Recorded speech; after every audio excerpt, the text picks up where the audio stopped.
साथियों, स्वागत है आपका आपके अपने ऑनलाइन प्लेटफॉर्म वेदांत क्लासेज में। साथियों, पीछे स्क्रीन पर आपको क्या दिख रहा है? मेवाड़ राजवंश। जो सीरीज चल रही है वो मेवाड़ राजवंश को लेकर चल रही है, उनके वंश को लेकर चल रही है। कितने वंश आते हैं, कौन कौन से वंश आए, कौन कौन से वंशों ने राज किया, कौन कौन से प्रमुख शासक हुए थे, संस्थापक कौन है, वास्तविक संस्थापक किसे कहा जाता है, भूताला का युद्ध कब हुआ था, त्रिभुवन नारायण मंदिर का निर्माण किसने करवाया, श्याम पार्श्वनाथ मंदिर है का निर्माण किसने करवाया। ये सारी की सारी चर्चा है ना, वो पिछली क्लास से जो अपने हमने ली ना उनमें हो गई तो हुई। तो अब आज हमारा जो टॉपिक है, टॉपिक तो भाई साहब अभी खत्म कहाँ हुआ, तो टॉपिक तो वही चलना है, लेकिन उसी टॉपिक में इंपॉर्टेंट जो चीजें हैं वो आज हम आगे पढ़ेंगे। गुहिल राजवंश था, गुहिल राजवंश अपना हुआ है क्लियर। देखो, मेवाड़ राजवंश है। आप बोलोगे मां साहब क्या पागलों जैसी बातें करते हो, बार बार ये चीजें बताते हो जो हमें पता है। तो मेरे लाडलो, मेरा बताना फर्ज है। एक वंश गुहिल वंश, एक वंश सिसोदिया वंश। भाई अगर मुझे मेवाड़ राजवंश का इंट्रोडक्शन देना है तो मैं कैसे दूंगा? क्या आपको समझाना है, आप तक ये बातें मेरी पहुंचाना है तो मैं कैसे पहुंचाऊंगा? मैं तो इसी प्रकार से पहुंचाऊंगा कि भाई साहब एक गुहिल वंश है, गुहिल वंश ने राज किया, एक सिसोदिया वंश है, अब उसका राज करने की बारी है। और आज हम श्री गणेश गणेश करते हैं गुहिल वंश के बाद में सिसोदिया वंश की। ठीक है मेरे भाइयों, देखो गुहिल वंश का प्रथम शासक गुहिलादित्य, अंतिम शासक राहुल रतन सिंह। मैं बार बार इसलिए बोल रहा हूँ वेदांत क्लासेज में, मैं बार बार ये बातें आपको इसलिए बता रहा हूँ क्योंकि ये सारी की सारी चीजें इंपॉर्टेंट फैक्ट। ये सीधे सीधे सवाल पूछ, अगर बन गया सवाल तो फिर क्या करोगे? अब आप सोचते हो कि लापसी की तरह हमारे पलातन में जैसे लापसी आती है, थाली में लापसी आती है, वैसे क्वेश्चन आएंगे, तो वैसी आप उम्मीद मत करो। वैसी आपको उम्मीद करनी नहीं है। आपको क्या करना है, फैक्ट क्या है, इंपॉर्टेंट तथ्य क्या है, रोचक तथ्य क्या। देखो, रोचक तथ्य की जगह रोचक तथ्य भी बताएंगे, और इंपॉर्टेंट है तो इंपॉर्टेंट तो सारा कुछ, सारा टॉपिक इंपॉर्टेंट है ये तो। ठीक है, पद्मावती की कहानी पढ़ ली, पद्मावत ग्रंथ को अच्छे से पढ़ लिया। ग्रंथ क्या कहना चाह रहा है? अमीर खुसरो है वो, जो मेवाड़ का प्रथम शाका हुआ था में मौजूद थे। ये बातें यहाँ तक आती है। हिरज खां को अलाउद्दीन खिलजी क्या करता है, प्रशासक नियुक्त करके चला जाता है। 1313 के बाद में 1326 तक जो खिरज खां है वो क्या करता है, चित्तौड़गढ़ को मुच्छाला मालदेव या मालदेव सोनगरा को देके चला जाता है। अब मालदेव सोनगरा, इसमें अगर काबिलियत होती, अच्छे से वो शासन कर पाता, तो मेवाड़ पर क्या हो जाता, उसका शासन हो जाता। अब हम पढ़ेंगे 1326 से आजादी तक। ठीक है, आज जो हमारा चल रहा है चलेगा श्री गणेश किसका होगा, सिसोदिया राजवंश का। सिसोदिया राजवंश 1326 से लेकर 1948 तक। ठीक है, देखो प्रथम जो सिसोदिया राजवंश के प्रथम शासक हुए वो कौन हुए, हमीर। और अंतिम शासक कौन हुए, भोपाल या भोपाल सिंह। अच्छे से पढ़ना, ध्यान देना, मैं जो भी बोल रहा हूँ उसको अच्छे से पकड़ना, और जो लिख रहा हूँ उसको अच्छे से देखना। आप साथ में साथ अगर नोट्स बना रहे हो तो नोट्स बनाते रहना, क्योंकि नोट्स, भाई क्लास को आप एक बार देखोगे, नोट्स को बार बार पढ़ सकते हो। और बाकी अगर आपको लगता है कि भाई मैं क्लास को बार बार देख सकता हूँ तो आप बार बार भी देख सकते हो। ठीक है ना? देखो, आज जो अपना नया रहेगा, नया क्या रहेगा मेरे साथियों, नया रहेगा इसमें सिसोदिया राजवंश। कौन सा राजवंश? सिसोदिया, सिसोदिया राजवंश। और ये वंश राजस्थान या राजपूताने की कौन सी रियासत पर शासन करता है, तो मेवाड़ राजवंश, सॉरी मेवाड़ रियासत पर। ठीक है, सिसोदिया जो राजवंश है ना, वो गुहिल राजवंश की क्या है, एक ब्रांच है। ये अपनी बातें हुई थी कि भाई साहब रण सिंह या करण सिंह के दो पुत्र हुए थे। एक पुत्र का नाम था क्षेम सिंह, जिनको मैं खेम सिंह बोल सकता हूं, एक का नाम था राहब सिंह। देखो वापस थोड़ा रिवीजन करवाते हैं। रिवीजन किस तरीके से रहेगा अपना, रण सिंह या करण सिंह। रण सिंह या करण सिंह के दो पुत्र थे। एक पुत्र का नाम मिलता है क्षेम सिंह, जो बड़ा बेटा था, और दूसरे पुत्र का नाम है राहब सिंह, जो क्या है, छोटा बेटा था। शासन किसको मिलेगा, क्षेम सिंह को मिलेगा। कहने का मतलब जो चित्तौड़ का अगला राजा होगा रण सिंह जी के बाद में, वो कौन हुए थे, क्षेम सिंह जी या खेम सिंह जी। अब राहब सिंह जी ने क्या किया, मेवाड़ रियासत में ही क्या कर दिया, एक गांव की स्थापना कर दी और उसका नाम क्या रखा? सिसोदा ग्राम। कौन सा गांव? सिसोदा गांव। और सिसोदा गांव में क्या कर दिया? सिसोदिया वंश की क्या कर दी? स्थापना कर दी। सिसोदिया वंश की क्या कर दी मेरे भाइयों? स्थापना कर दी। अब सिसोदिया वंश की स्थापना कर दी और उधर गुहिल वंश का अंतिम शासक राहुल रतन सिंह, जो पद्मिनी और अलाउद्दीन खिलजी की हमने कहानी पढ़ी थी, प्रथम शाखा पढ़ा था, उसमें उन्होंने क्या किया? केसरिया किया। अब केसरिया करेंगे तो वो तो चले गए, उनके कोई पुत्र था नहीं। तो वहां पर जो 1303 से लेकर 1326 तक शासन रहता है, तो खिरजगा के बाद में मुचाला मालदेव का रहता है। वो जो धरनी थी तब 23-24 साल की, उसमें अगर शासन किया तो किसने किया? अलाउद्दीन खिलजी के पुत्र खिरजगा। और खिरजगा किनको देखे चला जाता है? साला मालदेव, जो काहनड़ देव झालोर के क्या थे? छोटे भाई थे। ठीक है साथियों, फिर क्या होता है? मुछाला मालदेव वहां का प्रशासक था। तो मुछाला मालदेव का बेटा कौन था? बनवीर। कौन था? देखो मैं बात कर रहा हूं आपकी यहीं पे, और बात क्या रहेगी अपनी? बात क्या रहेगी साथियों? बात इधर आपको ध्यान रहना चाहिए। सिसोदिया राजवंश पढ़ रहे हैं, 1326 से अपना स्टार्ट रहेगा। देखो प्रथम शासक वो कौन हुए थे? हमीर। कौन हुए थे? हमीर। इनको मैं राणा बोल सकता हूं। देखो अपनी बात हुई थी कि भाई गुहिल वंश के जो शासक है वो रावल की उपाधि लगा देते, जबकि सिसोदिया राजवंश के जो शासक हुए, सिसोदिया जो राजवंश है गुहिल राजवंश की एक ब्रांच है। निकला कहां से? गुहिल राजवंश से निकला है। लेकिन वो क्या लगाएंगे अपने नाम के आगे? राणा लगाएंगे, राणा या महाराणा। ठीक है मेरे भाइयों, देखो ये पुत्र किनका था या इनके पिता कौन थे? तो इनके पिता थे अरी सिंह। कौन से सिंह? अरी सिंह। और जो ये अरी सिंह जी है वो किनके पुत्र थे? लक्ष्मण सिंह के। कौन से सिंह के? लक्ष्मण सिंह के। अरी सिंह या लक्ष्मण सिंह, देखो लक्ष्मण सिंह थे ना, वो कौन थे? सिसोदिया वंश यानी सिसोदा ग्राम के क्या थे? सामंत थे। क्या थे? सिसोदा जो ठिकाना है या सिसोदा गांव है उसके क्या थे? सामंत थे। और जब चित्तौड़ का प्रथम शाखा होता है 1303 में, राहुल रतन सिंह जी उसमें केसरिया करते हैं, तो वो जो युद्ध हुआ, भीषण युद्ध हुआ, भीषण त्रासदी हुई उस समय, तो भीषण त्रासदी में लक्ष्मण सिंह भी क्या थे? मौजूद थे। गुहिल राजवंश युद्ध लड़ रहा है। सिसोदा तो या सिसोदा ग्राम के सिसोदिया जो राजवंश है वो गुहिलों की एक ब्रांच है, गुहिलों की एक शाखा है। तो जो लक्ष्मण सिंह जी है वो क्या करा? उन्होंने क्या करा? जो 1303 का चित्तौड़गढ़ का प्रथम शाखा हुआ था उसमें क्या होते हैं? ये वीर गति को प्राप्त हुए। अब ये अकेले नहीं हुए थे, इनके साथ साथ में क्या होता है? 7 पुत्रों को भी क्या लेके गए? युद्ध में लेके गए। कितने पुत्र? 7 पुत्र। उन्हीं 7 पुत्रों में से एक पुत्र कौन थे? अरी सिंह। कौन से सिंह? अरी सिंह।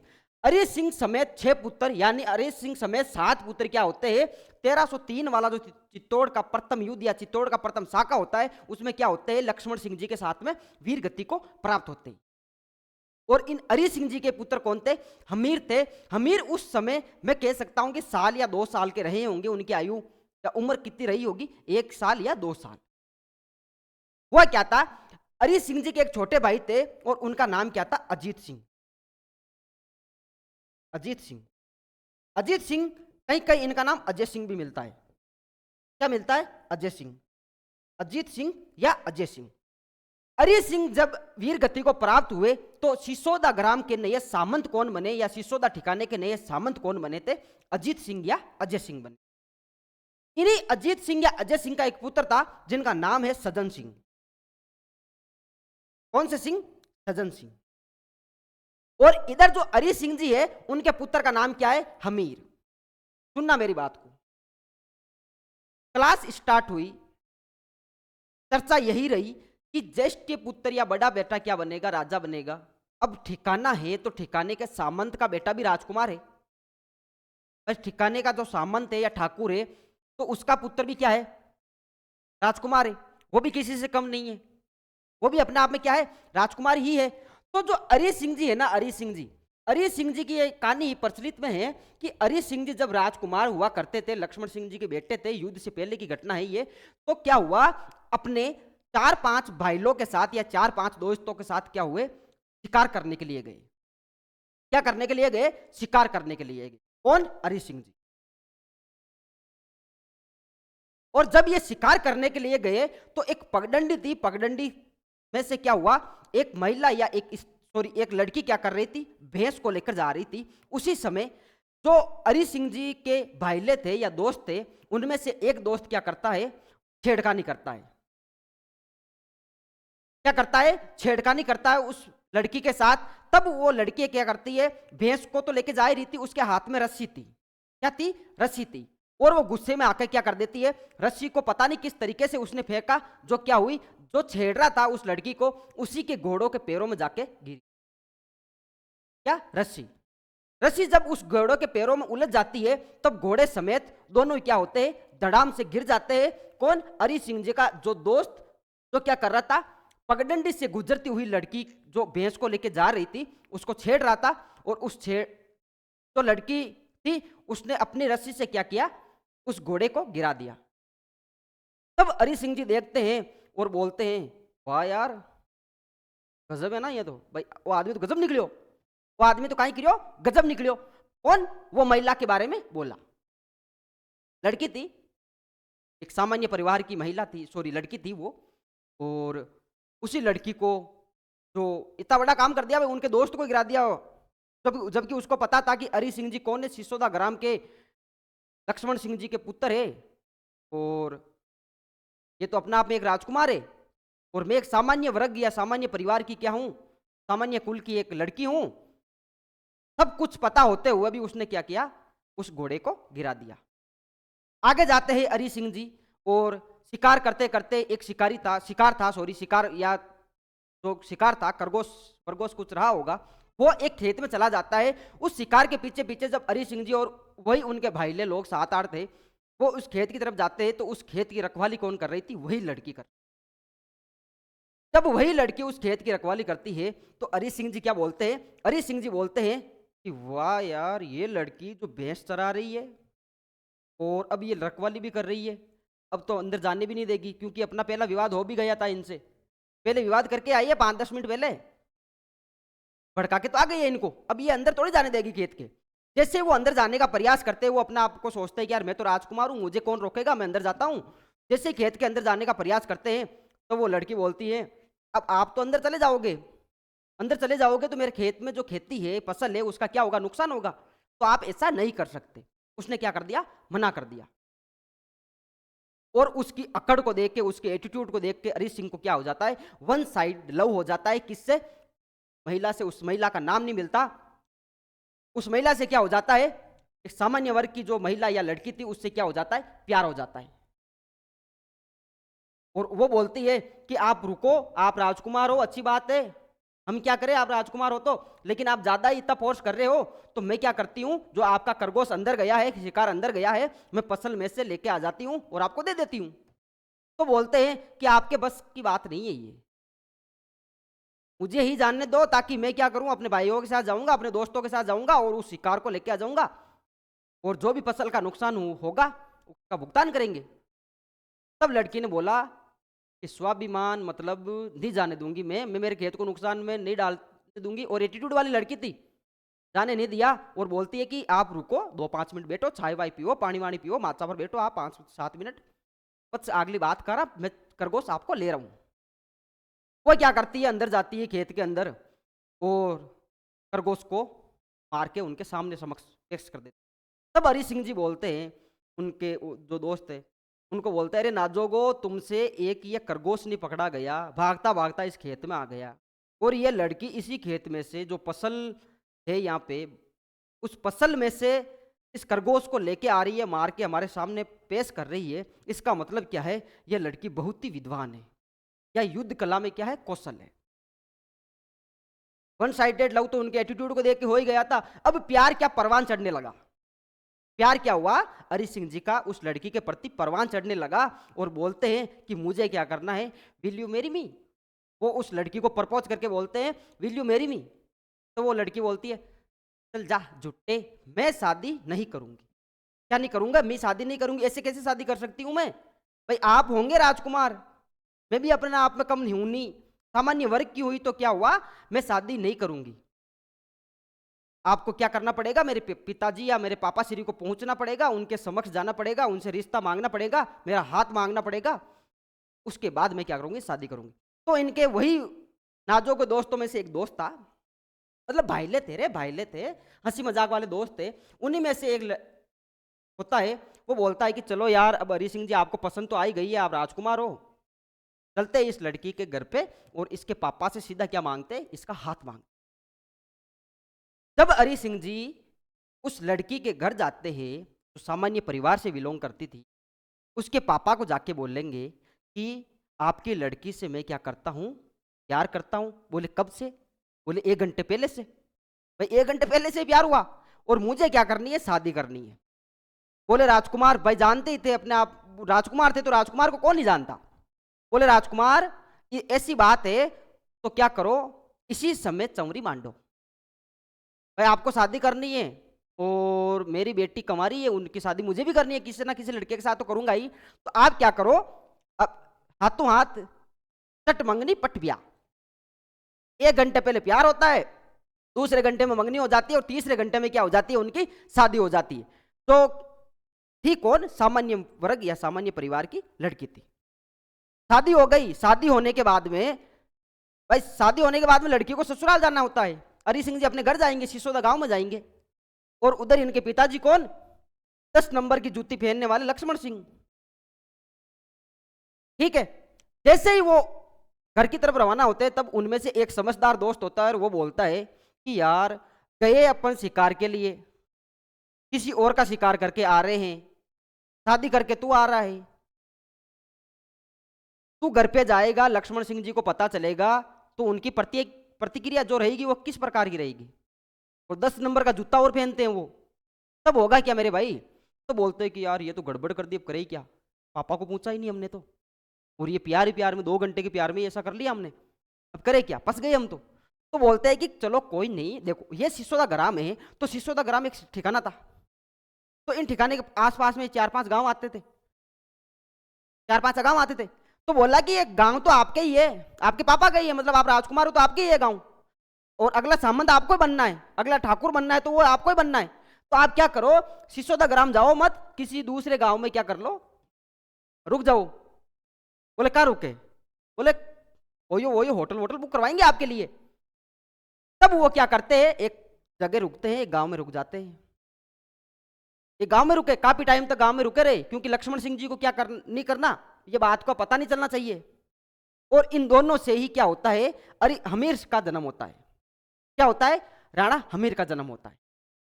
और जो ये राणा हमीर था वो हरि सिंह जी का पुत्र था, और हरि सिंह जी और लक्ष्मण सिंह जी अपने 7 पुत्रों के साथ क्या हो जाते हैं, जो 1303 का प्रथम शाखा हुआ था चित्तौड़ का, उसमें क्या हो जाते हैं, वीर गति को प्राप्त हो जाते हैं या शहीद हो जाते हैं। तब उनका हरि सिंह जी का छोटा भाई, कहने का मतलब लक्ष्मण सिंह जी का छोटा पुत्र कौन था, अजीत सिंह या अजय सिंह। अजीत सिंह वहां का क्या बनता है, सामंत बनता है, क्योंकि भाई हरि सिंह जी रहे ही नहीं तो बनना किसको है, अजीत सिंह को बनना है। अजीत सिंह को इस बात का पता था कि मेरे भाई के एक दूसरी वाइफ भी है और वो फलाने फलाने गांव में क्या कर रही है, निवास कर रही है, और उनका एक पुत्र है जिसका नाम क्या है, हमीर है। अजीत सिंह जी क्या करते हैं, अजय सिंह जी क्या करते हैं, इस अपने भाभी के पास जाते हैं, हरि सिंह जी के पुत्र हरि सिंह जी के पत्नी के पास जाते हैं, या जो हमीर है उनकी माता के पास जाते हैं। तब हमीर 5 से 7 महीने का रहा होगा या साल भर का रहा होगा, इस युद्ध के महीने 2 महीने बाद। तब बोलते हैं कि भाभी साहब आप कहाँ चलो, सिसोदा ग्राम चलो, सिसोदा ठिकाना चलो। ये ठिकाना आज नहीं तो कल है तो आपका ही, आप राज्य परिवार का हिस्सा हुआ आप तो। और इतने टाइम पिताश्री को पता नहीं था, लक्ष्मण सिंह जी को पता नहीं था, अब वो ही नहीं है तो अब आप चलो, और हमें पता है आपको हम अच्छे से स्वीकारेंगे, परिवार में आपका वही जगह है जो अन्य महारानियों की है, आप क्या करो हमारे घर पे चलो। यही बात सुनकर जो हमीर की माता होती है वो हमीर को लेकर कहाँ आ जाते हैं, सिसोदा ठिकाने में आ जाते हैं। और इन्हीं अजीत सिंह जी का जो पुत्र था, एक युद्ध हुआ था, एक इन्हीं मतलब ये जो सामंत ये ठिकाना सिसोदा ठिकाना है, सिसोदा ठिकाने के एक गांव पर क्या हुआ था, एक डाकू था, उसने क्या कर दिया, डकैती करने के लिए यहाँ पे लूट मार कर रहा था इन गांवों में। तब अजीत सिंह जी ने बोला, सज्जन नाम से तो बड़ा सज्जन है, तू एक काम कर, इस डाकू को क्या कर, इन गांवों से बाहर निकाल दे, तू जा युद्ध सेना में ना लेके जा और इससे युद्ध कर और इसको क्या कर दे, गांव से बाहर निकाल दे। गया लेकिन सफल नहीं रहा, पराजित होकर मुंह की खाकर क्या आता है, वापस आता है। तब हमीर बोलते हैं कि अंकल इनको अजीत सिंह को। भाई अजीत सिंह को हरि सिंह जी का भाई है तो हमीर के तो क्या लगे, अंकल ही लगे, चाचा जी लगे। तो बोलते हैं अंकल एक मौका मुझे दो। तब वो बोलते हैं कि यार आप तो अभी 5-7 साल के ही हो, 2 ढाई 3 साल के ही हो, आप क्या करोगे वहां। इतने थे 5-7 साल के थे। तो बोलते हैं कि पहले इस्तेमाल करो फिर विश्वास करो। भाई मुझे भेजो तो सही, मैं पराजित हूं कि नहीं हुई वो बात की कहानी है, लेकिन मुझे भेज नहीं रहे हो आप। और मैं खुद बोल रहा हूं कि मैं जाने के लिए तैयार हूं, मैं इस डाकू को निकाल दूंगा इन गांवों से। तो आप क्या करो मुझे भेजो। सज्जन सिंह को भेजा, क्या हुआ, मुंह की खा के वापस आया। तो मुझे भेजो एक बार, या तो मुंह की खा के वापस आऊंगा या उसको बाहर खदेड़ दूंगा। तब लक्ष्य अजीत सिंह जी है वो किन को भेजते हैं, हमीर को भेजते हैं। और हमीर इस डाकू को बाहर निकालने में सिसोदा ग्राम और सिसोदा ग्राम के अन्य गांवों से बाहर निकालने में क्या होते हैं, सफल होते हैं। जैसे ही सफल होते हैं तो अजीत सिंह सोचते हैं कि यार अगर हरि सिंह जी रहते तो मेरे सामंत बनने की बारी आती ही नहीं, मेरे से तो बड़े थे वो एक युद्ध में चल बसे, वीर गति को प्राप्त हुए, तो उनकी जगह तो उनके पुत्र की है। तो वो क्या करते हैं अजीत सिंह जी अपनी सहानुभूति के साथ क्या करते हैं, हमीर को सिसोदा ग्राम का सामंत नियुक्त कर देते हैं, सामंत बना देते हैं। और जो हमीर है वो बहुत ही प्रबल शासक था, बहुत ही कूटनीतिज्ञ, बहुत ही चालाक शासक था, बलवान शासक था, एक प्रकार का अच्छा वाला राजनीतिज्ञ था। तब वही भाईले लोग बोलते हैं, जब सिसोदा ग्राम के उस समय जो यूथ थे, युवा लड़के थे, वो उन हमीर को आके बोलते हैं कि चित्तौड़गढ़ एक नाम की जगह है भाई साहब, और चित्तौड़गढ़ पर आपके क्या है, पूर्वजों क्या राज रहा था, आपके पूर्वजों का क्या रहा था, राज रहा था। और आपके पूर्वजों को जो अंतिम राजा हुए राहुल रतन सिंह जी और उनकी पद्मिनी गोरा और बादल युद्ध में समाप्त हो जाते हैं। और आपको क्या करना है, तोड़ पर पुनः अधिकार करना। क्या करना है, तोड़ पर पुनः अधिकार करना। देखना चित्तौड़ पर क्या करना है, पुनः अधिकार करना है। किसको, आपको, आपको मतलब हमीर को। तब वहां का जो प्रशासक होता है वो कौन होता है, बनवीर। कहां का, चित्तौड़ का। पुत्र किसका था ये पुत्र था मालदेव चौहान का। मालदेव चौहान कौन सा था, ये सोनगढ़ा चौहान का क्या होता है, ये पुत्र होता है। अगर बनवीर मिले तो सही है, नहीं मिले तो नाम मिलेगा वीरा। मीरा मिले तो भी सही है, नहीं मिले तो नहीं, दूसरा नाम मिलेगा जैसा। देखो बनवीर भी मिल सकता है, वीरा भी मिल सकता है, जैसा भी मिल सकता है।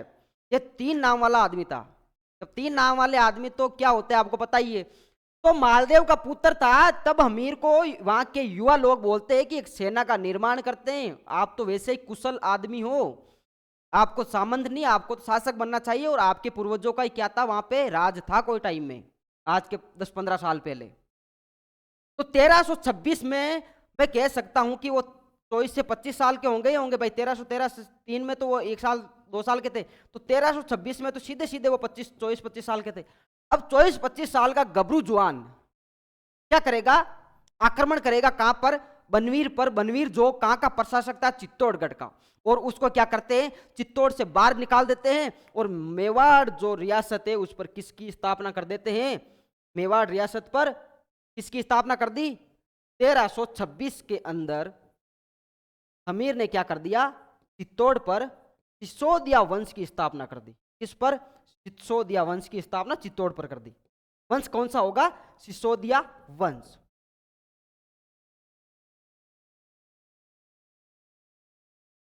आई बात समझ में। 1326 में अगर क्वेश्चन आएगा, देखो अब आपको लिखना है अच्छी राइटिंग से, ये समझ लिया हमीर को पढ़ना है। हमीर, राणा हमीर। पिता कौन थे इनके, हरि सिंह जी, तो क्या थे, फादर। ठीक है। इनके दादाजी कौन थे, या लक्ष्मण सिंह जी किनके पिता थे, हरि सिंह जी के। कौन थे, हमीर के दादाजी। यहां तक बात समझ में आई। उसके बाद में हमीर ने क्या किया, शासन कब किया, 1326 से लेकर 1364 तक। इस बात का भी क्या रखना है, आपको ध्यान रखना है। 1326 से लेकर 1364। ठीक है। इनकी उपाधियां, भाई हमीर को किन किन उपाधियों से विभूषित किया गया था? तो एक प्रमुख उपाधि कौन सी थी इनकी? एक उपाधि थी इनकी विषम घाटी पंचानन। कौन सी घाटी पंचानन? विषम घाटी पंचानन। क्वेश्चन आएगा विषम घाटी पंचानन उपाधि कौन से राणा की थी? तो आपको क्या करना है? हमीर। विषम घाटी पंचानन की उपाधि कहां से मिलती है? यह ज्ञान कहां से होता है? तो यह ज्ञान होता है कुंभलगढ़ प्रशस्ति से। कौन सी प्रशस्ति? कुंभलगढ़ प्रशस्ति। इसमें क्या लिखा हुआ है कि जो हमीर है, हमीर की उपाधि कौन सी है? कौन? हमीर। और हमीर की उपाधि कौन सी है? फादर कौन थे? देखो इधर, हरि सिंह। और शासनकाल कहां से कहां तक? 1326 से लेकर 1364 तक। ठीक है। कुंभलगढ़ प्रशस्ति क्या कहती है कि हमीर है, हमीर की उपाधि क्या है? विषम घाटी पंचानन। विषम घाटी पंचानन का मतलब क्या होता है? पंचानन 5 है, आनंद जिसके पंचानन पंचानन पंचानन। पंचानन जो पर्याय है वो किसका है? शेर का। ठीक है। अब देखो पंचानन विषम घाटी पंचानन मतलब विपरीत परिस्थितियों में शेर के समान सामना करने वाला या शेर के समान खड़ा रहने वाला अगर आदमी कहा गया तो किसे कहा गया है? हमीर को कहा गया है। कौन सी प्रशस्ति के अनुसार? कुंभलगढ़ प्रशस्ति के अनुसार। दूसरी उपाधि कौन सी है इनकी? वीर राजा। कौन से राजा? वीर राजा। वीर राजा कहां से उठाई गई है? उपाधि कहां मिलती है? तो ये मिलती है भाइयों बहनों, मेरे साथियों, मेरे लाल, मेरे पीले, मेरे नीले, मेरे गुलाबी। ये उपाधि कहां से मिली? तो ये सीधी सीधी वीर राजा की जो उपाधि मिलती है वो कहां से मिलती है? वो मिलती है अपनी रसिक प्रिया से। कौन सी प्रिया? रसिक प्रिया। और रसिक प्रिया क्या है? महाराणा कुंभा द्वारा लिखित या रचित एक टीका है। ठीक है। रसिक प्रिया के लेखक कौन है? कुंभा। है क्या ये? गीत गोविंद पर। कौन से गोविंद पर? गीत गोविंद पर। किनके द्वारा लिखी गई? कुंभा के द्वारा लिखी गई। है क्या ये? गीत गोविंद, गीत गोविंद की टीका। ठीक है। रसिक प्रिया में क्या कहा गया है कि ये जो हमीर है वो वीर राजा है, जबकि विषम घाटी पंचानन क्या है मेरे लाल, मेरे पीले, मेरे नीले? वो है इनकी उपाधि जो कुंभलगढ़ प्रशस्ति से पता चलता है। दो बातें हुई क्लियर। तीसरी बात होती है कर्नल जेम्स टोड इनकी उपाधि क्या मानता है? कर्नल जेम्स टोड इनकी उपाधि मानता है प्रबल हिंदू राजा। प्रबल हिंदू राजा। देखना मेरे लाल, प्रबल हिंदू राजा उपाधि किसकी है? हमीर की है। कौन से हमीर? राणा हमीर की। कहने वाला कौन है? Colonel James Tod. Colonel James Tod. Colonel James Tod क्या कहते हैं? इतिहासकार हुए थे। वो क्या कहते हैं कि जो राणा हमीर है वो प्रबल हिंदू राजा है, जबकि वीर राजा कौन कहते हैं? राणा कुंभा की रसिक प्रिया कहती है। और विषम घाटी पंचानन कौन कहते हैं? तो वो कहते हैं कुंभलगढ़ प्रशस्ति से पता चलता है। तीन इनकी क्या थी? महत्वपूर्ण उपाधियां थी। इनको मेवाड़ का उदारक भी कहा जाता है। क्या कहा जाता है? मेवाड़ का उदारक। उदारक कैसे भाई? 1303 से लेकर 1326 तक वो जो इस शांति का काल था चित्तौड़ पर, तो एक काला साया मंडरा रहा था, उसको हटाया। तो हटाया किसने? किसने हटाया? हमीर ने हटाया। इसलिए हमीर को क्या कहा जाता है? मेवाड़ का उदारक। बाकी भामाशाह को भी मेवाड़ का उदारक कहा जाता है और इनको भी उदारक कहा जाता है। देखो इसके बाद में क्या लिखना है आपको? इसके बाद में लिखना है सिसोदिया राजवंश के संस्थापक। राणा हमीर के बारे में अगले पेज में क्या लिखना है? सिसोदिया राजवंश के संस्थापक। देखो मेरे साथियों, देखना क्या है? देखना यह है कि सिसोदिया जो राजवंश है उसकी नींव तो राहत सिंह ने रख दी थी, लेकिन चित्तौड़गढ़ में मेवाड़ की रियासत जो मेवाड़ रियासत या चित्तौड़गढ़ में अगर कोई सिसोदिया राजवंश की नींव रखेगा तो वो कौन रखेगा? राणा हमीर। तो इसको मैं बोल सकता हूं कि भाई राणा हमीर कौन थे? सिसोदिया राजवंश के संस्थापक थे। ठीक है। अब देखो इन्होंने क्या किया था? एक युद्ध हुआ था 1336 में। कौन से 36 में? 1336 में। युद्ध का नाम क्या है? सिंगोली का युद्ध। इनका एक प्रमुख युद्ध है सिंगोली का युद्ध। होता कब है मेरे भाई? मेरे भाई ये युद्ध होता है 1336 में। सिंगोली उस समय जब युद्ध हुआ था तो 1336 में ये जगह कहां पड़ती थी? बांसवाड़ा में पड़ती थी।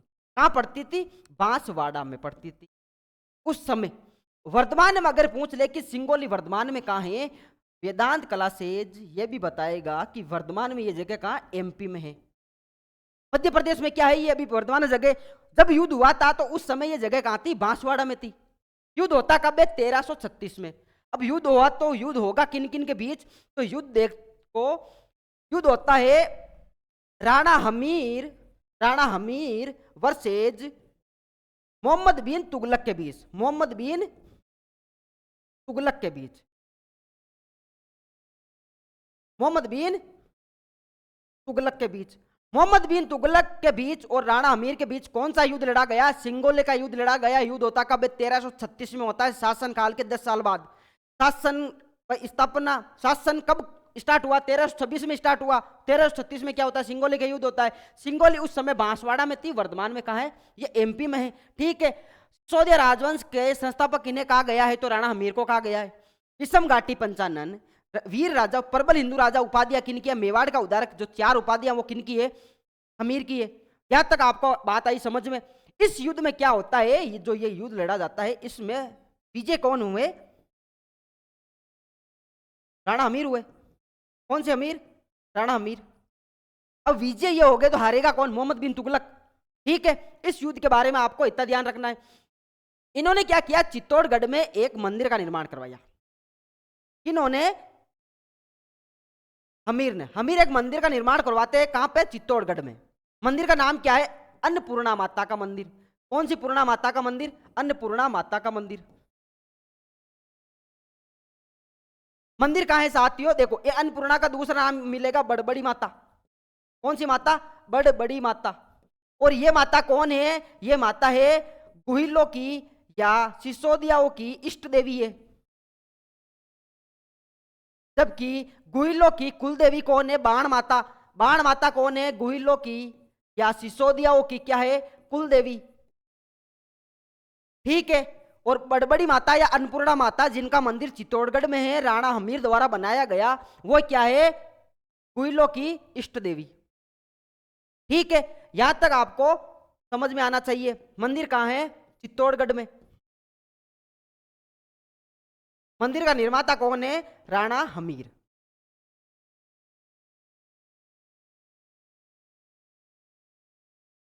वेल, देखो, ये हुई राणा हमीर की चर्चा। पुत्र किनके थे? पोते किनके थे? शासन कब मिला? राजवंश की स्थापना सिसोदिया की कब की? युद्ध कब हुआ? कौन सा मंदिर बनवाया? 4 उपाधियां कौन कौन सी है? चारों उपाधियों का जिक्र किन किन ग्रंथों में, कौन कौन सी टीकाओं में, किन किन इतिहास के मुख जमानी या कौन कौन सी प्रशस्तियों द्वारा मिलता है? तो ये भी अपनी चर्चा हो गई। अब देखो, राणा हमीर के बाद में जो अगले शासक हुए थे उनका नाम क्या मिलता है? छेतर सिंह। कौन से सिंह? छेतर सिंह। और छेतर सिंह का दूसरा नाम क्या मिलता है? खेत सिंह या खेता सिंह। ठीक है, इनका शासनकाल कहां से कहां तक रहा था? 1364 से लेकर 1382 तक। ठीक है, छेतर सिंह जी ने क्या किया? हाड़ौती के हाड़ाओं को पराजित किया। हाड़ौती के हाड़ाओं को पराजित किया। भाई, हाड़ौती पर शासन किसका था? हाड़ा राजवंश का था।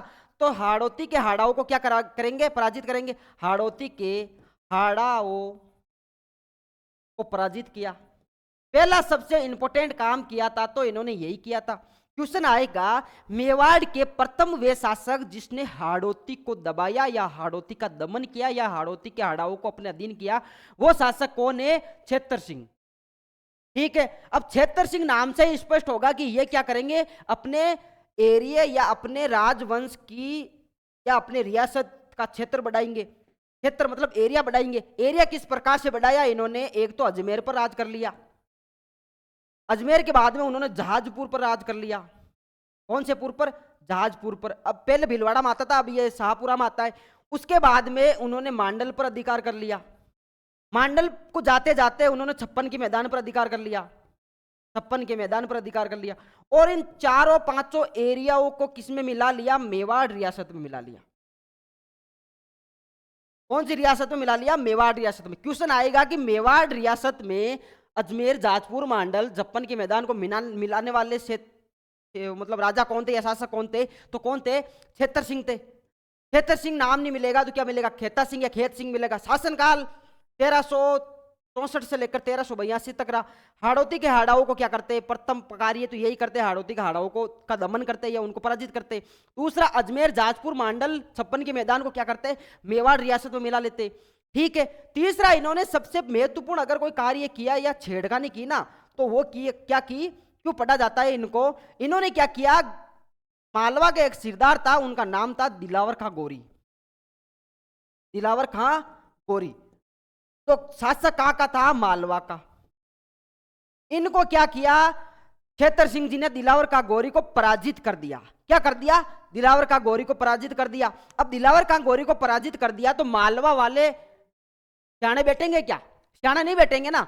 तो दिलावर खां गोरी को पराजित करने के बाद में क्या होता है? मेवाड़ मालवा संघर्ष का सूत्रपात शुरू करने वाले या शुरुआत करने वाले, सूत्रपात को मैं शुरुआत लिख सकता हूं, शुरू करने वाले या सूत्रपात करने वाले शासक कौन है? तो शासक है छेतर सिंह। कौन से सिंह? छेतर सिंह। ये क्वेश्चन सीधे सीधे वन रक्षक का पेपर हुआ, सॉरी वनपाल का पेपर हुआ था, वनपाल के पेपर में पूछा गया था मालवा मेवाड़ का के संघर्ष का सूत्रपात करने वाले मेवाड़ के शासक कौन थे? तो कौन है? छेतर सिंह। ठीक है। हाड़ौती के हाड़ाओं को पराजित करने वाले भी यही है। अब देखो, ये होता है छेतर सिंह की कहानी। छेतर सिंह जी के पहले क्या पढ़ा? हमीर की कहानी पढ़ी। इसके बाद में अगले शासक कौन है? राणा लाका। कौन से लाका? राणा लाका। राणा लाका का जो शासन कहां मिलता है, वो कहां से कहां तक मिलेगा? 1382 से लेकर 1421 तक। 1382 से लेकर 1421 तक। कहने का मतलब सीधे सीधे कितने साल राज कर दिया? 18, 21, 39, 49 साल या 39 साल क्या कर दिया इन्होंने? शासन किया। 39, 40 साल शासन किया। राणा जो लाका थे उनको लक्ष्य सिंह के नाम से जाना जाता है। लक्ष्य सिंह के नाम से जाना जाता है। इनके जो बड़े पुत्र या दूसरी रानी के पुत्र थे उनका नाम क्या मिलता है? चुंडा। अब इनको मैं चुंडा कहूं या राजकुमार चुंडा कहूं या राणा चुंडा कहूं, को आपको प्रॉब्लम नहीं होनी चाहिए। राजकुमार चुंडा, यहां तक आपको बात आनी चाहिए समझ में। जब मेवाड़ पर राणा लाका का शासन था तो पश्चिम में एक रियासत थी, उसका नाम है मारवाड़। और मारवाड़ रियासत पर क्या था? राठौड़ राजवंश का क्या था? शासन था। कौन से राजवंश का? राठौड़ राजवंश का। और इसी राठौड़ राजवंश के एक शासक थे, उन्हीं का नाम भी क्या था? संयोग से कौन सा था? चुंडा।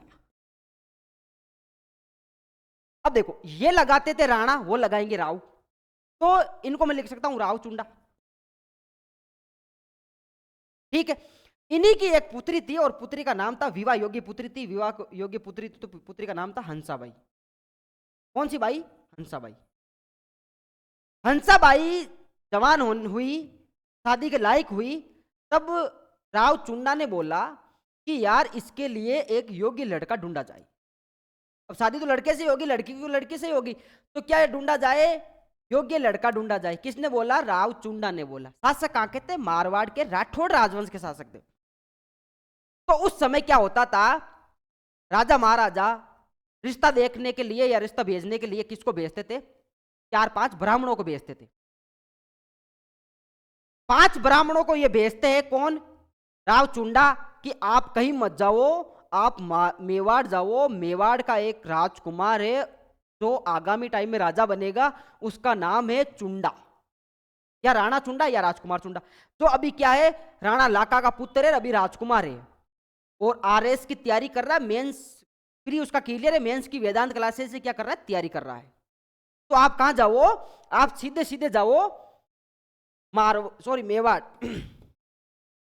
किनको बोला? देखो इधर कौन है? राणा लाखा और उसका पुत्र चुंडा। ठीक है। उधर कौन है? मारवाड़ के अंदर, ये मारवाड़ का शासक कौन? राव चुंडा। और राव चुंडा की पुत्री कौन? हंसाबाई। कुछ मत करो, आप राणा चुंडा के पास जाओ, उसको नारियल देके आओ और विवाह का प्रस्ताव लेके आप जाओ। तभी दरबार के अंदर, ये दरबार में बैठे थे दोनों बाप बेटे।